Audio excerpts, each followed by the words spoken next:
Sairam, Seema. Sairam. It's been a long time since we've talked to you in a similar situation like this. Where are you presently with Satya Sai Baba? And where is Baba with you furthermore? I don't know how to position Baba with me. He is so much a part of me, and I'm so much a part of him, that I can't separate him from me. He's inseparable, and I'm inseparable from him. So to position and to see where I am with him at this stage of my life, I would not be able to answer that intellectually to you. It's so much from the heart that if I speak words, it'll sound absurd to the intellectual man. But all I can say is, I am as much as a part of Baba as Baba is a part of me. That's it. Many of us see Baba as a projection somewhere out there. I believe you see him differently than that. Just describe in your own words where physically Baba is in your world. Is he that abstract figure who lives in human form in Puttaparthi, or is he here in your home in Canton, Ohio? He's the one who's questioning me right now. He's the one that's answering you right now. He's the one that has put all this together right now. He's the one that's viewing this right now. Where he is a question, is what we have to find towards the end, when we come towards the end of this spiritual journey. If I could answer that in words, all of us would have reached him. We are already him. It's like Bhagwan saying, it's only a foolish man that goes out in the world to look for himself. And it's Baba looking for Baba. Then how does the Baba in me, or in Jodi, or in Sanji, know to open ourselves fully enough to be in direct contact with that Baba? It all starts with a journey of being sincere. You have to not aspire to be God. You have to not aspire to be close to Swami. You don't want Swami as a possession. You don't want Swami to love you, nor do you have to give up so many things, even loving Swami. And that is all a journey of being sincere, finding out who you are. Before finding out who Baba is, if you turn yourselves inward and find out who you are, you will automatically never ask that question as to how do I look for Baba or who is Baba. So it is basically the journey of purity. How do I find him? Who am I?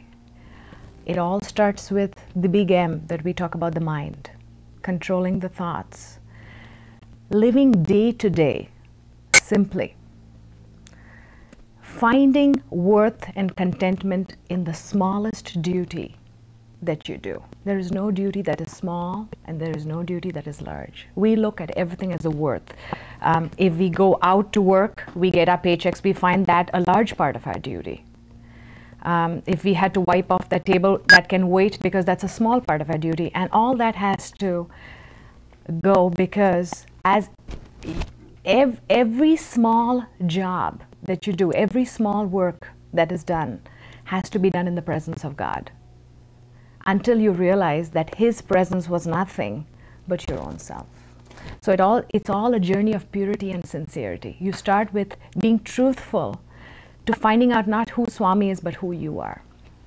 And most of us find it very difficult to find out who we are, because we have these little walls that we build around ourselves, and we can only bear to know that much of who we are. After that, it hurts. Another problem is that Baba himself teaches many of us that the existence we think we're living is a dream. How do we learn to differentiate between that dream and our real existence? First of all, to come to that life is a dream, you're thinking about how do, for me this wall exists, this sofa exists, Jodi exists, this exists, how can I think it's a dream? Sure. All this is occurring in a state of consciousness. It's all, as you start going inward, everything, even the touch, the feel, the looking, the hearing, the feeling of the love, the understanding, it all just melts. And what is left is you. You can't find that you. It's so hard for me to describe this in words. You're asking me basically, who am I in words? And that is, if I could answer that, I'd be stupid, because there is no language that can actually explain that, or make anyone intellectually understand that. It all starts, like I said, it's a journey of purity. It's a journey of sincerity. And purity and sincerity comes by love and innocence. Being able to see yourself as you are, and still not knowing that what you're seeing in yourself is not you. See, what happens to most of us, we see ourselves to a certain point of what, oh yeah, I shouldn't do this, I shouldn't do this, I shouldn't do this. And then all of a sudden, we start defending, I only do this because, I only do this because. So a lot of these defense mechanisms have to keep breaking to realize that, you know, I'm looking for myself, and whatever I'm thinking myself to be, I'm not that yet. I'm not that ever. Even now when I think I'm that, I'm still not that. Has the fact that Baba has more or less kept you homebound for a while now helped you come to some of these realizations? Yes, definitely it has, because I was really a spoiled girl that you know, I shouldn't say wasn't duty bound, but you know, would do things and not find the importance of day-to-day work. And you know, the smallest, it starts with, basically he first started me with hygiene of the surroundings, because Bhagavan says anything, a home that is kept very clean allows you to think properly. Secondly, he tells me never keep a thing for tomorrow. Whatever you need to do and finish it. So fears of mind can be overcome when you have a very good source of organization. You're always organized in your way of life, which means you have to be very, you have to not measure effort at all. You cannot say, I did that all day yesterday, so today I'm going to take a day off. You will never have a day off if you're living in the presence of Bhagwan. He will never give you a minute off. A minute off means a minute with the mind. So you are constantly engaged in doing not this. Only physical duty. If it is not physical duty, it's within me.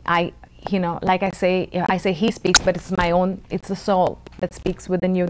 In each of us, in all of creation, even in the dog and the worm, the sound of truth resounds. Questions is that you seem to be such a wonderful model for all of us who aren't quite to the level of awareness about Swami's nature and our own Baba nature, as you are, to emulate, to try to practice, to follow. Yet it also seems to be almost impossible for those of us in the West or anywhere to devote so much of our conscious being to Baba, as you so obviously do. When I said earlier that Baba keeps you housebound, for the benefit of those who don't know what's going on, he really does keep you here. He really, and you willingly remain here. Where do you find the faith and the, what's the other word I'm groping for here, the love to turn over everything so unconditionally to this faceless voice that comes to you every day? He has shown me from my childhood in every way. You know, I think the soul responds right from the beginning, and I can't tell you what my past has been. It probably just comes to you. And I was a child that looked for not a particular form of God, but purity. And this voice has been silently translating in different ways from an early part of my life. The thing that allows you to have this faith is you have to be a lover of the good. The lover of the good makes you a lover of God. The lover of innocence, the lover of sweetness, the lover of sincerity, loving honesty. You know, you're asking me, how do I be with Baba? And I'm saying, Ted, you have to be Baba. You're trying to have God with you. The reason I can be here is because I don't want God to be with me. And when I declare you to say that I am being God while loving Him. And how do you come to this stage? It's not a struggle. It's not something hard. The only thing you have to do is you have to tell yourself today is, I am ready to kill Ted. I'm ready for Ted to die. That's what I had to say to myself. Because the Seemas, the different Seemas that were living in me, I was tired of those little Seemas. And I knew that little Seemas in me were not making that Seema full and content. Those little Seemas were taking that Seema always outside of herself to look for herself. And when you get tired and disgusted looking for yourself, that's when you turn inward with this faith and say, my gosh, first of all, to look for the highest essence in me, I have to be me. I have to live that me.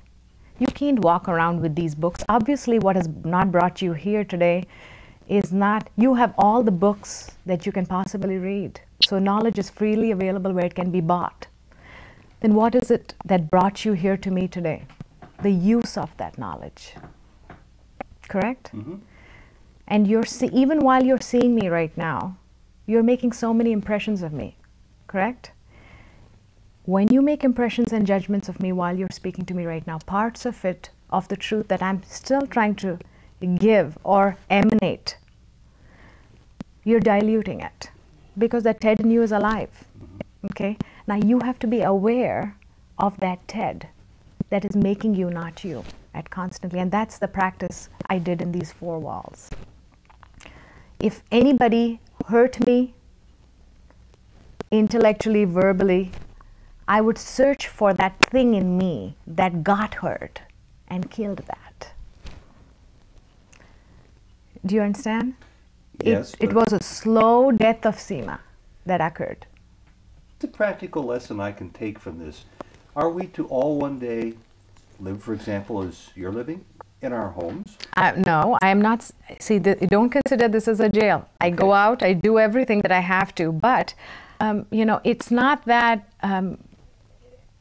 I'm bound in anything, or each one or any of you have to be bound. The only thing that each one has to start doing is that you have to be, like Bhagavan says, you have to be able to kill yourself while being alive. Initially, because in my life, in this body that He's chosen me to become a wife and a mother.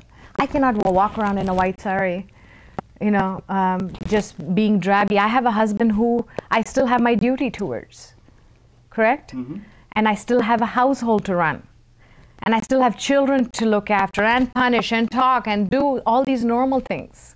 But while doing these normal things, there is not a minute that I steer away from that awareness of who I am. It is merely like a robot that does what it needs to do to show a way of life where you can live yet not be a part of any of these acts.